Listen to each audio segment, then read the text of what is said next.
Pawan Kalyan sir కొడుకు అగ్ని ప్రమాదంలో ఇరుక్కొని చాలా అవస్థ పాలై తర్వాత పొగ లోపలికి పోడుతోని చాలా ఇబ్బందులు పడ్డాడని వైద్య సేవలు తీసుకుంటున్నాడని డాక్టర్లు పర్యవేక్షణ చేసి అన్ని విధాలుగా ట్రీట్మెంట్ ఇస్తున్నారన్న ముచ్చట్లు పవన్ కళ్యాణ్ సార్ పోయిన ముచ్చట్లు మనందరం చూసినాం కదా.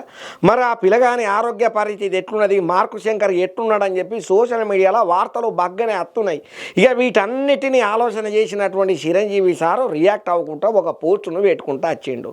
మార్కు శంకర్ ఆరోగ్యం పరిస్థితి బాగానే ఉన్నది, మీ అందరి ఆశీర్వాదము, ఆ భగవంతుడు దయ, మా ఇష్టదైవమైనటువంటి ఆంజనేయ స్వామి వారి దయతోని మార్కు శంకరు ప్రాణాపాయ స్థితి నుంచి బయటపడ్డాడు. సంతోషంగా ఉన్నాడు. పత్తానికైతే ట్రీట్మెంట్ అవుతున్నది. అభిమానులు కానీ ఎవ్వరు కానీ బాధపడొద్దు. ఇప్పటి వరకు మీరు మాపై చూపించినటువంటి ప్రేమ అభిమానాలకు సదా నేను కృతజ్ఞుడను. మార్కు శంకర్ ఆరోగ్యం పురాగా కోలుకున్న తర్వాత, ఆయన మంచిగా నిమ్మలమైన తర్వాత మళ్ళా మీకు నేను కనపడి మంచి వార్తని చెప్తా.